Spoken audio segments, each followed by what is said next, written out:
We are about to embark upon a series of strange and exciting, dangerous adventures. Adventures that will lead us to all parts of the world. Hello and welcome to another Bad Comic Review. This time we're looking at Pumpkinhead, issue 1 from Dynamite, 2018. Written by Colin Budd, artist is Blackie Shepard, colorist Thiago Rubiero, letters by Troy Peteri, backup story written by Colin Bunn, art by Kyle Strom, letters by Troy Peteri. I got the photo cover, so the other ones, there's a Kelly Jones cover. I'm sure it's awesome. Kelly Jones is great. Now this starts off with some kids going to find their demon in a foggy patch, and it gives kind of like pumpkin shaped demons. So I guess we're really kind of reaching with the premise right out the gate, but then it jumps to the modern day. They don't say what state they're in, but there's Amish there, so that's really only encompasses a handful of states. And there was a hit and run accident, and they're in Wrightson Mills, and I'm guessing Wrightson Mills is based loosely name wise on Bernie Wrightson because he did a lot of horror comics. I'm not sure, but they don't say what state they're in, and we've got our token minority sheriff, and she's trying to solve an oxy problem and this hit and run, and there's a guy in one of the cells, which they don't keep people on site like that. This is a local police department. They'd have to take them to county. But he gives them the old, don't worry, there's mysterious happenings. And then we cut to outside of town where there's this like compound. Obviously these are the drug dealers, and they're a bunch of white supremacist looking people, and they appear to be led by a tattooed guy that looks vaguely like Philip Robertson from Duck Dynasty. And one of the guys is trying to go home. His name's Clayton Reese, and he's trying to leave, but they won't let him leave. They're waiting for his dad to come get him. He's probably the hit and run driver, I'm guessing. Meanwhile, the place called Black Ridge, there's this old lady who was a kid at the beginning, and she's throwing like guts and stuff into the water when these Amish people come up and tell her, you know why I'm here, and they got these dead bodies. And obviously that's, if you've seen the movie Pumpkinhead, you know what's going on. So the sheriff goes a little while later to talk to the kids without an adult present, which is illegal in most states because these are all children under 14, and if you're going to ask them questions in an official capacity, which you are doing, you need an adult or an advocate there. So the adult comes out and basically tells her that, but without apparently the writer knowing, and they say there's something in the air and something attacks one of the guys at the compound, and we get our first shot of Pumpkinhead. Then there's this god-awful drawing at the back of a 2-page story called Gluttony, and the art looks horrifically bad. That is terrible. The art in the book itself isn't bad. Pumpkinhead looks really cool when we see him, and some of the faces look pretty good. Like the old lady at the beginning looks really good. Most of the time the people look fine, so I'm gonna give the art an okay. Sometimes it looks a little off. I think it's just because of the way the digital art is rendered. It looked a little weird sometimes. The shading was off, but I don't blame the colorist or the artist for that. I think it's just the technique they're using for the computer isn't quite right. I think that needs a little tweaking. Otherwise, the story was actually really fun. I think they need to establish where this is located, what state it's in, because there's a few problems if they are in most Amish communities like Ohio and Pennsylvania. People don't talk like this in Ohio and Pennsylvania. They're using like a southern accent occasionally, or a drawl that the people in those states wouldn't use. I think that they're trying to make everybody in the Midwest sound like they're from the South, and that doesn't quite work. Now, if you're looking at like Kansas or somewhere else, it really doesn't hold up then either, because they also don't have this same way of talking. Now, they mentioned that this Clayton guy is from Memphis, so most likely they're not in Tennessee, because it sounds like the guy had to come a long way to get this guy. If they are in Tennessee, they still don't talk like they're in the Deep South. Now, I think they're somewhere in the Midwest, obviously, and I'm guessing they're trying to keep it nebulous on purpose. But if it was like West Virginia, okay, they're talking a little more realistically, but there's not a lot of Amish in West Virginia. So anyway, overall, I would say it was a good story, but not knowing where this is supposed to be set really kind of hurts it, because the people don't consistently speak the same. Like the locals should all be speaking the same general dialect and accents, and there's a sort of a disconnect there. So overall, I thought the story was was good. It needed some tweaking, maybe a little bit more research on the author's part, but I'm not overly familiar with Colin Bunn. From what I've heard, he's pretty hit and miss, but I enjoyed it. I thought it was pretty fun. I really liked the original movie with Lance Henriksen, so hopefully this holds up pretty well. I'd say if you can find it for $2 or $3, pick it up. $4 might be a bit much for your average person, especially with the stupid backup story. I didn't feel ripped off. I think I paid $2 for it, so I'm pretty content with that. I'm going to give this one a mild recommend if you can find it cheap. I know issues 2 and I think 3 are out right now. I'm going to try and track those down because I actually was intrigued enough to want to read the rest of the story. But that'll do it for this one. As always, thank you so much for listening and supporting the channel, and we hope to see you on the next episode. We are about to embark upon a series of strange and exciting, dangerous adventures.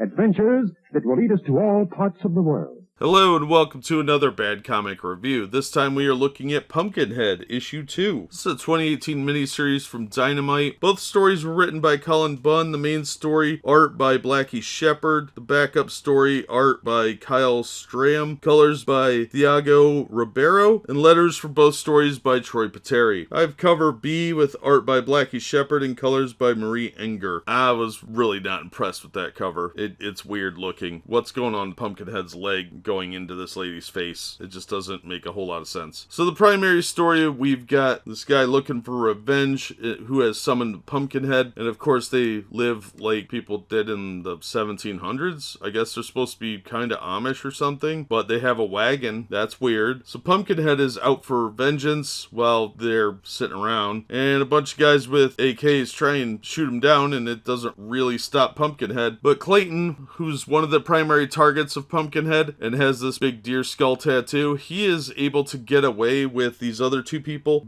including Bedelia, who recognizes what Pumpkinhead is and apparently knows a little bit about him and knows that he is vengeance made flesh, according to the story. So Clayton Reese is being given harbor by these two, which makes them a target as well. Now this lady knows that Clayton killed those kids in issue 1, and Pumpkinhead gives them quite the run for their money as they try and escape. Now the cops are trying to figure out what's going on, and they're not getting very far. So Clayton and his two friends go to see this lady Nettie. She's an old woman, and Bedelia knows that it's her sister Haggis who has summoned Pumpkinhead, and it turns out these are witches, and they're going to summon some other creatures for some reason. And then we jump to the backup story where we see what happened to one of the sisters who had a monster at her disposal and things didn't go well. That was a really short backup and it was kind of pointless and dumb. The art on both stories is really a mixed bag. There's some really good panels on the main story and some really garbage ones too. Really stiff looking. I think the artist has some talent, but it's not great art. Colorist did a pretty decent job overall though. The backup story I didn't care for at all. I thought the art was terrible and the story was pointless and just there to fill space. The main story, however, was pretty interesting. Colin Bunn does very good with horror stuff most of the time. Not really my thing, but I can recognize that he's got some talent for horror. Not superhero stuff though. So I thought the storyline was pretty decent, and it would probably make a decent low-budget movie so far. We'll see how it wraps up, because the ending of this one was a bit silly, but it could be interesting if they play it out well. I would say this is good dollar bin material, but it's not something I would pay the full price for. $4 was probably pretty exorbitant at the time, and if you're paying more than $1 for this, probably gonna feel a little cheated, just because the art is pretty weak and the backup story is completely pointless. So that's gonna do it for this one. Thank you so much for listening and supporting the channel. If you enjoyed the video, please hit the like button and don't forget to subscribe so you don't miss future reviews. If you'd like to help the channel out in other ways, links are in the description to various support methods, and as always, we hope to see you on the next one.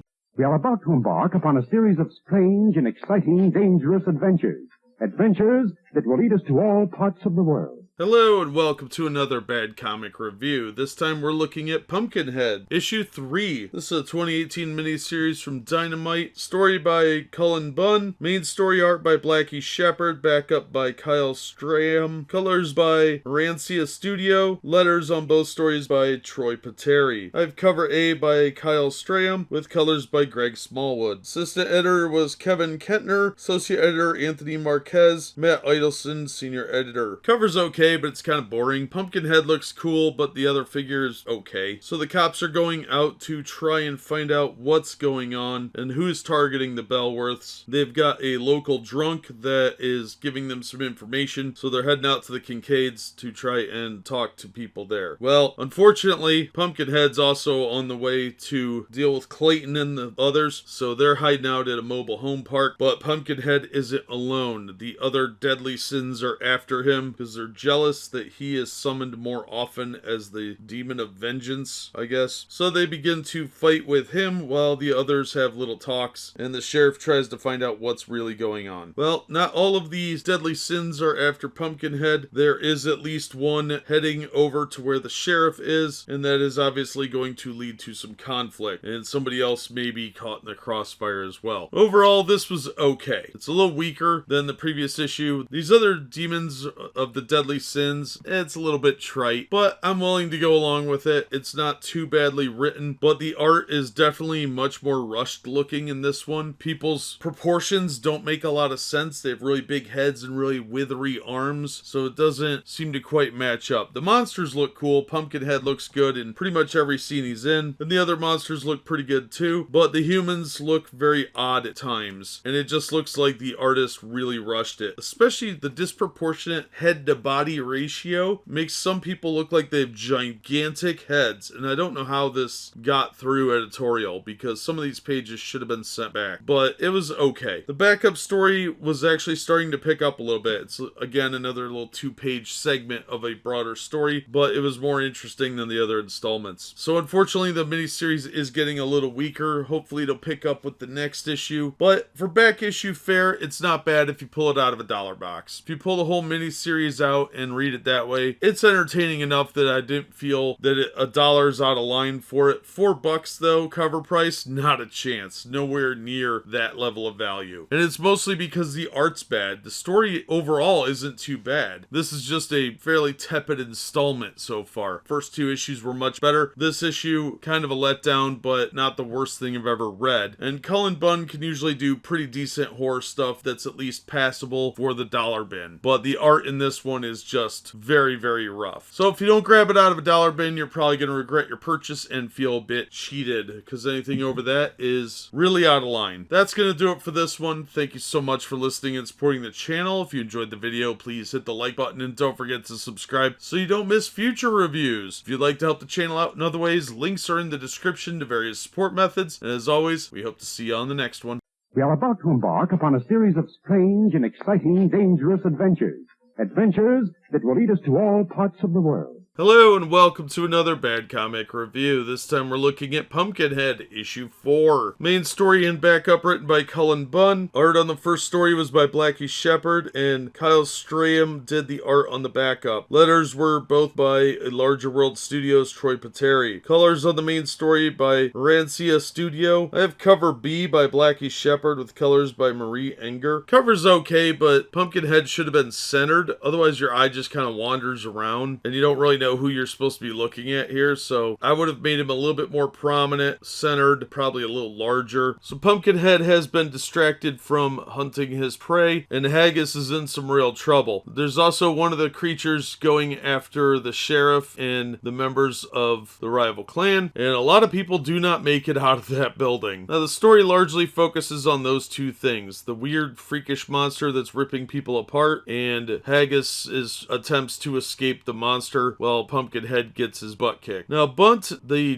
local drunk, knows how to fix this problem, but nobody wants to let him do it because it would be a little bit gruesome. And we're left with an ending where the 2 groups may be meeting up. Then we get the backup story about gluttony, and it's really not very good. I don't care for the art on the backup story. It's really kind of lame looking. It's really sketchy and looks very hurried, so I don't much care for it. And it's just sort of a silly throwaway, but it's better than the first installment element of it, but it really probably should have been a one-shot with better art. The art in the main story, again, suffers from, at times, looking very rushed. This issue is not as bad as last issue, but it's really not that good. The artist appears to be doing computer-generated art instead of by hand, and although the monsters look pretty good, some of the scenes look very rigid, and the perspective shots are very flat, so you don't get a lot of really good angles or anything interesting. It's just very flat. Plus, proportions look very, very random on people, so I'm not a fan of this art. There are times where it looks fine, but more often than not, it looks very rigid, as if it's posed action figures or 3D models, and people's proportions look very odd, especially with their heads, and sometimes the faces look awkward. So I'm not a giant fan of the art style. I think it's very amateurish and needs a lot of work. But I've seen worse out of Dynamite, which is pretty shocking at times. And like I said, there's some talent here, it just needs to be refined. This is good dollar bin material, especially for Halloween time, because the story is pretty fun. The whole 7 deadly sins thing is a little bit overplayed a lot, but the monsters don't look too bad. Pumpkinhead looks really cool, so there's that. But I would say if you pick them up out of a dollar bin, you're not going to feel too cheated for what you paid. But that's going to do it for this one. Thank you so much for listening and supporting the channel. If you enjoyed the video, please hit the like button and don't forget to subscribe so you don't miss future reviews. If you'd like to help the channel out in other ways, links are in the description to various support methods. And as always, we hope to see you on the next one.